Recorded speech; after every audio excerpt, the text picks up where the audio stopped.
I was gripping the sledgehammer with both hands, and its weight had never felt so light. The blood was still warm on the wooden handle when I realized what I had just done. My mother was on the floor, motionless, and my brother Raphael was crying, pressed against the wall of his room, clutching the sheets against his body. I was 16 years old when I became a murderer. But before you judge me, before you close this video thinking I'm a monster, I need you to understand something. Sometimes, to save someone you love, you need to destroy someone who should have loved you. And that day, I chose my brother. My name is Joe Abson. I'm 21 years old now, and I got out of juvenile detention just over 6 months ago. I spent almost 5 years and 2 months in there for aggravated homicide, and everyone who knows my story has a formed opinion about me. Some call me a hero, others call me a coward killer. The truth is, I'm both and neither at the same time. When the police arrived that August night in 2019, they found me sitting in the hallway of our house with the sledgehammer beside me, and my hands still dirty with blood. My brother Raphael, who was 14 at the time, was in shock inside his room. The neighbors had already heard the screams, had already called the squad car, and when the officers came in and saw the scene, the first thing they did was handcuff me and throw me against the wall. I didn't resist, didn't scream my innocence, didn't cry begging for mercy. I just looked at Raphael's room and thought, at least now he's safe. During the trial, my lawyer tried to get me to plead defense of others. He wanted me to tell all the details, to expose everything my mother did. But how could I talk about that in a courtroom full of people? How could I explain to strangers the kind of monster she was? In the end, I accepted a deal. I confessed to the homicide, took the maximum sentence for a minor, and kept my mouth shut about the rest. But today, here alone in my tiny apartment that I share with Raphael, I need to tell this story. Not to redeem myself, not to seek forgiveness, but because there are people who need to understand that not every murderer is a villain and not every mother is a hero. Before I continue, I need to ask you something. If you're really paying attention to my story, if you want to know what really happened that night, like this video now, subscribe to the Traumatic Accounts channel, turn on the notification bell so you don't miss any account, and comment below where you're watching this from. Seriously, I need to know there are people on the other side really listening, not just skimming through. Comment your city, your state, your country. Show me you're with me until the end of this story, because what's coming next is going to be heavy, very heavy. What nobody knows, what not even the judge, not the social workers, not the psychologists at the youth center could get out of me, was what exactly I saw that night. And more importantly, what had been happening long before that night. The sledgehammer didn't appear out of nowhere. All that violence didn't suddenly emerge. It was built, brick by brick, abuse by abuse, for years inside that house. I was born in Detroit, in the Brightmoor neighborhood. My father, Joshua, was a truck driver and spent weeks on the road. My mother, Dolores, worked as a cleaning assistant at a hospital. When I was a kid, like until I was 8 or 9, everything seemed normal. We were poor, that was obvious, but there was food on the table, there were clean clothes, and my mother seemed, I don't know, she seemed like a normal mother. Raphael was born when I was 2. He was tiny, full of energy, always stuck to me. We shared the room, shared the toys, shared everything. My dad liked to say we were the warriors of the family, and I took that seriously. I protected Raphael at school, helped him with homework, taught him how to play ball in the street. But things started to change when my father had an accident on the road. I was 9 years old. Raphael was 7. My dad's truck overturned on I-75 near Toledo. He survived, but was left with spine injuries. He couldn't drive long distances anymore, couldn't work as a trucker anymore. That's when my mother's paranoia began. At first, it was just strange comments. She said my dad was different, that he looked at her in a weird way. She started sleeping with the bedroom door locked from the inside. She started hiding knives under the pillow. My dad tried to talk to her, tried to calm her down, but she would scream that he was planning something, that he wanted to destroy the family. Over time, the paranoia turned into aggression. My mother started hitting my dad. I remember waking up in the middle of the night to the sound of dishes breaking, furniture being thrown. She screamed nonsense, accused him of cheating, of theft, of things that never happened. My dad endured it for almost a year. Then he left, simply grabbed his few things and disappeared. I was 10 years old, Raphael was 8, and from that day on, we were alone with her. At first, after my dad left, my mother became strangely calm. It was as if his absence had solved all her problems. She went back to work properly at the hospital, went back to cooking, went back to seeming like a normal person. Raphael and I thought things were finally going to get better, but the calm lasted less than 3 months. The first time she hit me was because I forgot to wash the dinner dishes. She came home from work tired, saw the dirty pans in the sink, and simply lost it. She slapped me across the face so hard I fell to the floor.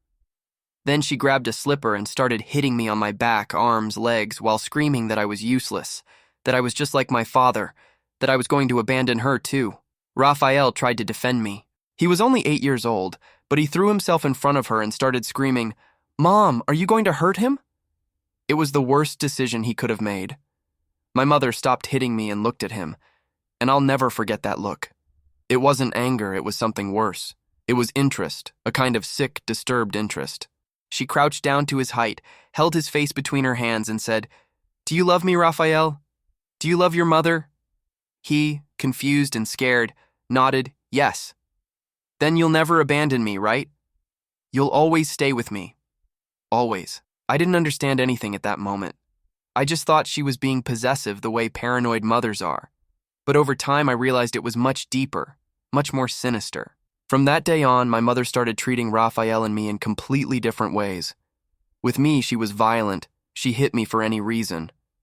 Bad grade at school, clothes thrown on the floor, wrong look. Anything served as an excuse. She used whatever she had at hand: slipper, belt, broomstick, pan. Once she burned my arm with the tip of a cigarette because I complained about the food.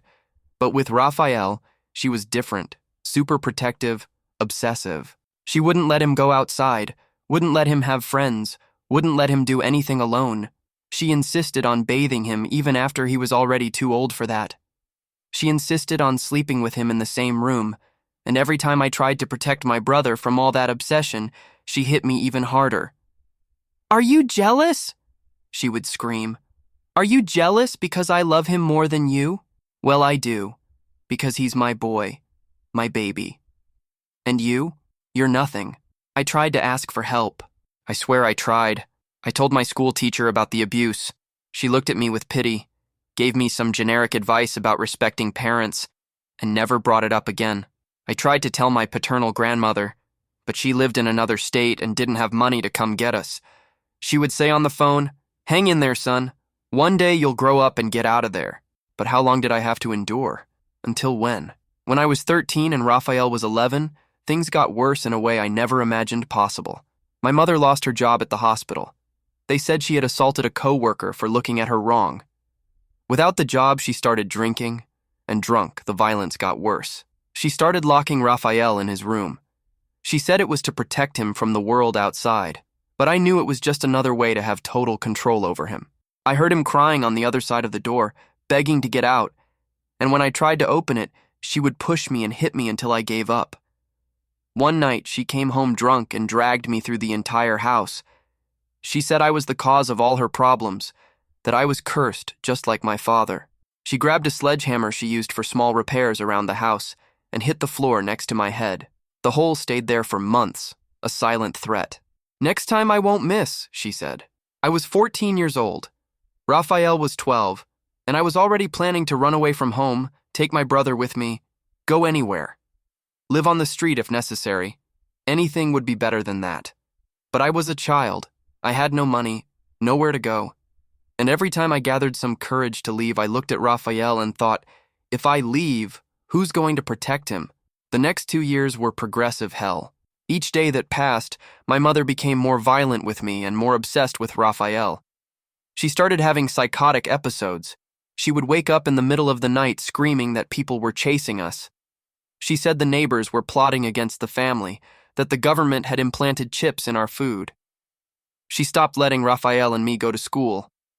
She said it was dangerous, that they would try to separate us. No social worker showed up. No child protective services knocked on our door. It was as if we didn't exist to society. I was 15 years old when I realized something very wrong was happening to Raphael. He started to become different, quieter, more scared. He wouldn't look me in the eyes anymore. When I tried to talk to him, He would look away and make up excuses to get away. He started having nightmares every night. He would wake up screaming, in a cold sweat. Once I asked, "Bro, what's happening? What is she doing to you?" He just shook his head with tears in his eyes and whispered, "I can't talk. She said if I talk, she'll kill you." I felt my blood run cold. I started observing, started paying attention to every detail, and what I discovered made me sick. My mother was locking Raphael in her room during the night. I heard strange sounds, heard him crying softly, heard her saying disturbed things. "You're mine, only mine. No one will ever love you like I love you." One night I tried to break down the door to her room. I only managed a few bangs before she opened the door with a machete in her hand. "If you try to come in here again, I'll kill you," she said. And I knew she wasn't bluffing. I was 15 years old. Raphael was 13, and I didn't know what to do. I tried calling the police twice. Both times, when the officers showed up, my mother opened the door with a smile on her face, all polite, all charming. She said I was a troubled teenager, that I made up stories, that I used drugs, that I was violent, and the officers believed her. They always believed her. "Your son needs discipline, ma'am. We understand. Teenagers are complicated." And they would leave, and she would hit me even harder. When I was 16 and Raphael was 14, I was already completely desperate. I thought about killing her almost every day. I imagined 1,000 ways, poison in the food, pushing her down the stairs, cutting the brakes on her bike. But I always backed down because I was afraid, because I was just a boy, because I still thought that maybe somehow someone would help us. But nobody helped. In July 2019, 1 month before that night, I realized things were reaching a point of no return. Raphael was completely destroyed psychologically. He stopped talking. He could barely form sentences. He spent his days sitting in the corner of his room, hugging his knees, rocking back and forth. He started self-harming, cutting his arms with razor blades, pulling out his own hair. I tried to talk to him, begged him to tell me what was happening. He just looked at me and said, "I want to die." He was 14 years old and wanted to die. That week, I made a decision. I was going to kill my mother. I didn't know how, didn't know when, but I knew I needed to do it. Because if I didn't, Raphael was going to kill himself, or she was going to kill him, or he was going to go completely insane. I started planning. I searched the internet in incognito mode for how to kill someone without leaving evidence. Obviously, I didn't find anything useful. I thought about waiting for her to fall asleep and suffocating her with a pillow. But what if she woke up? What if I wasn't strong enough? I was 16 years old. I was skinny, weak, malnourished because of years of neglect. How would I kill an adult woman who was stronger than me? But fate, or whatever, made the decision for me. On August 15th, 2019, a Thursday, my mother came home earlier than normal. She wasn't working anymore, so she spent her days wandering around the city or drinking at some acquaintance's house. That day, she arrived before 7 at night, which was strange. She was drunk, very drunk. She stumbled through the house, cursing alone, breaking things. Raphael and I stayed in our room, quiet, waiting for her to calm down or pass out. Around 9 at night, she knocked on our door. "Raphael, come here." My brother looked at me with eyes full of terror. He was shaking. I held his hand and said, "Don't go." She knocked harder. "Raphael, I told you to come here." "Don't go," I repeated. My voice was failing. That's when the door burst open. She had broken the lock. She entered the room with the sledgehammer in her hand. That same sledgehammer she had used to threaten me 2 years before. "I'm not going to ask again," she said, with that calm and scary voice that truly dangerous people have. Raphael stood up. He was crying, but he obeyed. He always obeyed because he was more afraid of her than I was. I tried to hold him, but she pointed the sledgehammer at me. "You stay quiet. This is none of your business." She took Raphael to her room, locked the door, and I stood there, feeling my heart pounding in my chest. I kept listening, trying to understand what was happening. I heard her voice low, murmuring things. I heard him crying, and then I heard the scream. A scream of pain, a scream that I will never, ever forget. I didn't think, didn't plan. I just ran to the door of her room and started kicking. I kicked so hard I felt my foot hurt. but I didn't stop. I kicked until the lock gave way, until the door opened. And what I saw when I entered that room made me completely lose any remnant of humanity that still existed in me. Raphael was on the bed, holding the sheets against his body, crying desperately. He was bleeding. There was blood on his legs, blood on the sheet. And my mother was standing there, holding the sledgehammer, with that same sick look I knew so well. She had hurt him, had violated him in the worst possible way, with the sledgehammer, with that object of iron and wood. "What did you do?" I screamed, but my voice came out strangled, almost soundless. She looked at me and smiled. She smiled as if it were the most normal thing in the world. "He's mine," she said calmly. "I can do whatever I want with him. He came from me. He belongs to me." Something inside me broke. It wasn't a rational decision. It wasn't an act of courage. It was pure instinct. Survival instinct. Protection instinct. I crossed the room in 3 steps and ripped the sledgehammer from her hand. She was so surprised she didn't even react in time. And when she raised her hands to try to defend herself, I had already raised the sledgehammer over my head. "Joabson, don't," she started to say, but I didn't stop. The first blow hit her shoulder. She fell sideways, screaming. The second hit her back, the third her head. I don't remember how many times I hit her. My mind disconnected from my body. It was as if I were watching everything from outside, as if it were someone else doing that. Each blow of the sledgehammer made a dull sound. Each impact sent vibrations through the wooden handle up my arms. At some point, she stopped moving, stopped screaming, stopped breathing, and I stopped. I stood there holding the sledgehammer, looking down.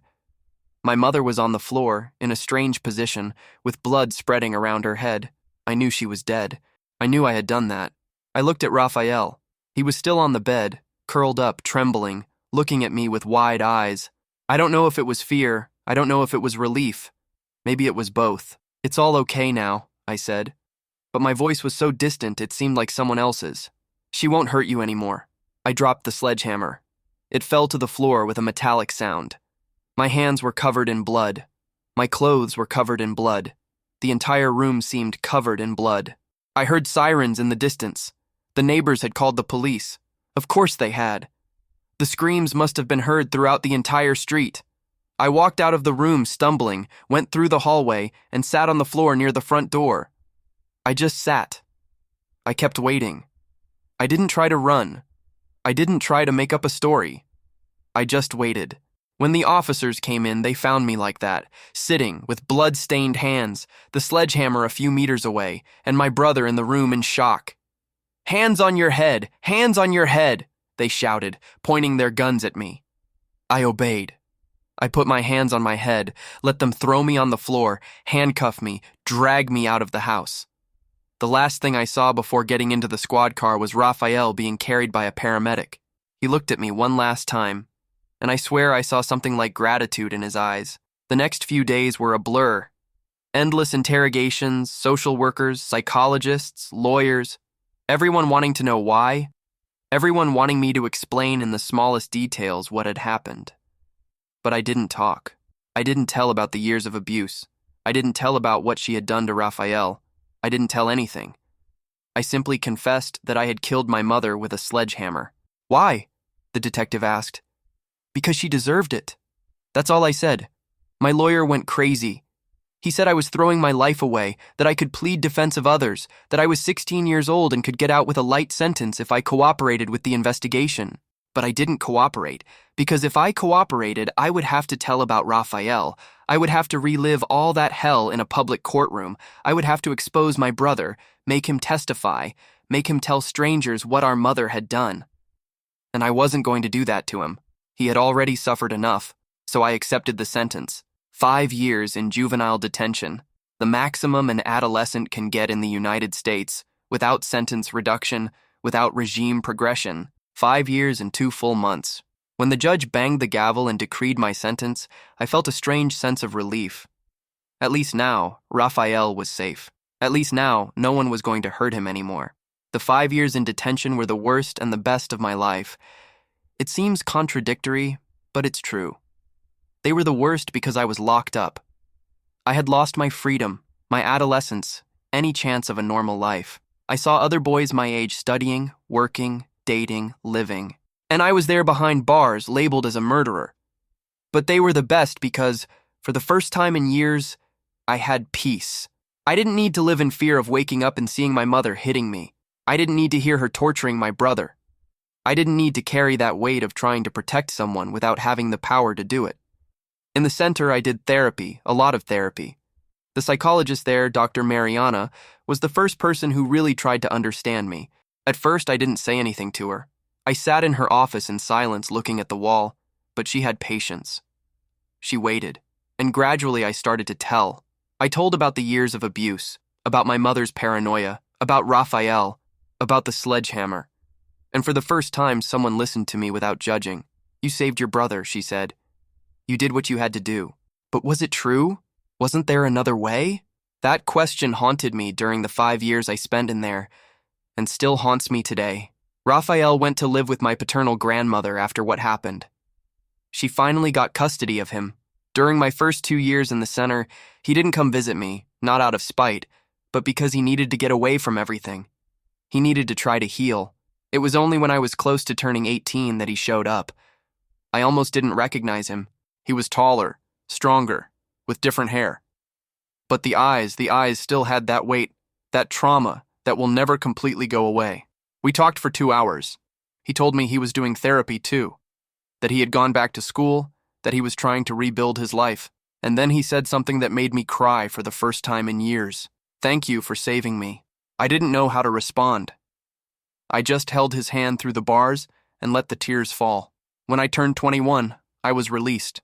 5 years and 2 months after that August night. When I walked out the gates of the detention center, Raphael was there waiting for me. He was 19 years old now. He was working as an office assistant and studying at night. He had rented a small apartment in Detroit and told me I could live with him until I got back on my feet. And that's what I did. I left the center and went to live with my brother. The person I had saved was now saving me back. Today, 6 months after my release, I work as a warehouse assistant at a construction materials store. It's a simple job, but honest. I wake up early, work all day, come home tired. Raphael and I split the bills, split the responsibilities, try to build a normal life as much as possible. But the marks of what happened will never completely go away. I have nightmares. I wake up in the middle of the night sweating, with trembling hands, reliving that night, reliving the weight of the sledgehammer, the sound of the blows, the image of my mother on the floor. Raphael also has his scars. He still does therapy twice a week. He still has difficulty trusting people. He still has bad days where he can barely get out of bed. But we're alive. We're trying. Sometimes I wonder, am I a murderer or a hero? Did I save my brother or just destroy my own life? If I could go back in time, would I do everything differently, or would I do exactly the same? I don't have answers to these questions, and maybe I never will. But what I know is that night I did the only thing that seemed right. I protected my brother. I took him from the hands of a monster, and if that makes me a monster too, then so be it. The system failed us, society failed. The adults who should have protected us failed. And when there was no one left, I did what I had to do. I don't expect you to understand me. I don't expect you to agree with me. But I hope that at least you don't judge without knowing the full story, because not every criminal is a villain and not every victim is innocent. I carry the weight of that night every day. I carry it in my hands, which once held a bloodied sledgehammer. I carry it in my dreams that are invaded by memories I wish I could erase. I carry it in the look of people when they find out who I am and what I did. But I also carry something else, the certainty that my brother is alive because of what I did. And that, in the end, is what keeps me standing. There were people who called me a coward for killing my own mother. They say I should have waited for justice to act, but those people weren't there. They didn't see what I saw. They didn't hear the screams. They didn't feel the powerlessness of watching someone you love being destroyed little by little while you can't do anything. And justice? Justice never showed up. I called the police twice and they left, thinking I was just a troubled teenager. I told the teacher and she ignored it. The system that should have protected us completely abandoned us. So when there was no one left, when my brother was bleeding in that bed, I became the system. I became judge, jury, and executioner. Does that make me a criminal? Definitely. I killed someone, took a life. No matter the context, no matter the reason, that's a fact. But does that make me a monster? I don't know. Honestly, I don't know. What I do know is that if I go back in time, if I'm in that hallway again, hearing my brother scream, I would do it all the same. I would grab that sledgehammer again, enter that room again, and do whatever was necessary to get him out of there. During the years I spent in the detention center, I met many boys, each with their story, each with their trauma. And I realized something. Most people who commit violent crimes aren't monsters who were born bad. They're people who were broken by life, who were abandoned by the system, who were pushed beyond the limit of what a human being can endure. Does that justify what they did? Not necessarily, but it explains. And understanding isn't the same as agreeing. You can understand why someone did something terrible without thinking it was right. In my case, I don't know if what I did was right morally, ethically, religiously, I don't know. What I know is that it was necessary.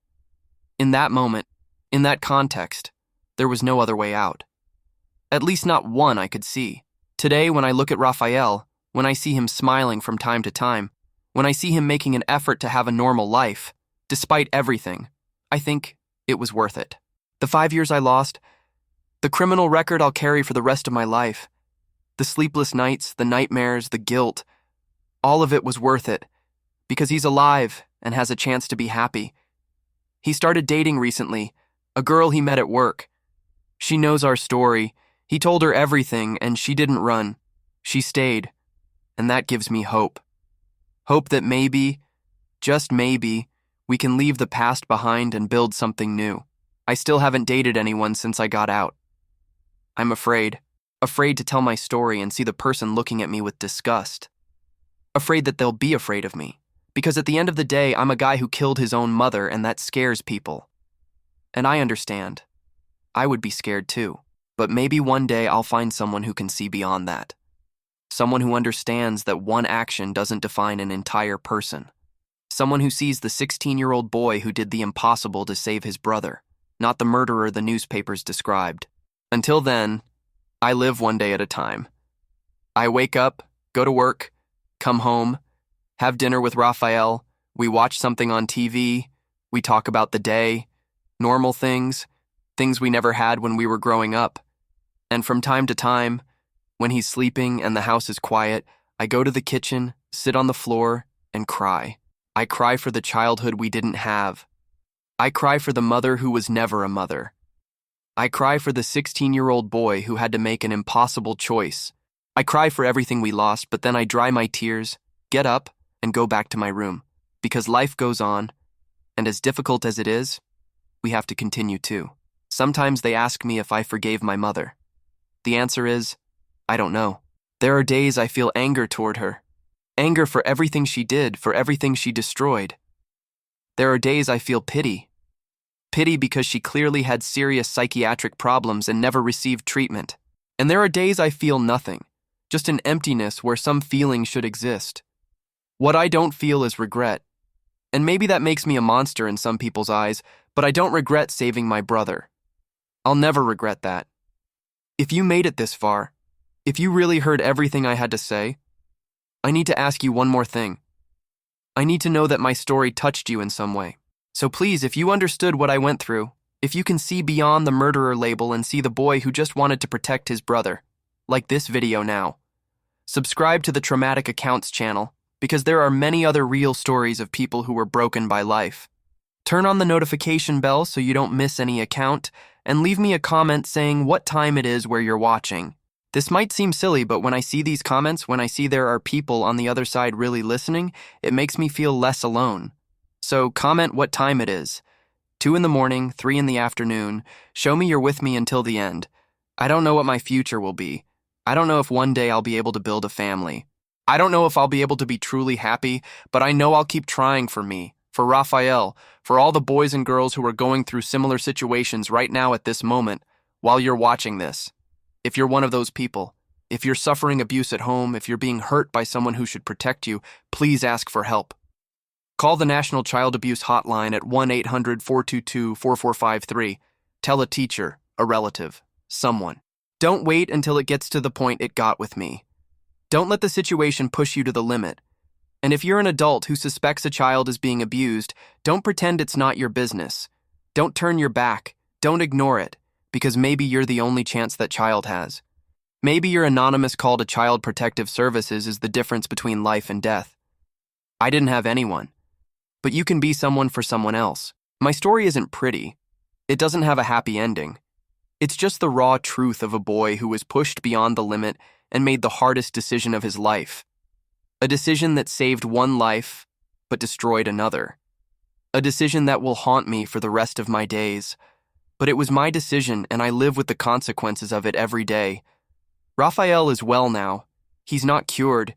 He'll never be completely, but he's well. And at the end of the day, that's what mattered. That's what had to matter. So judge me if you want.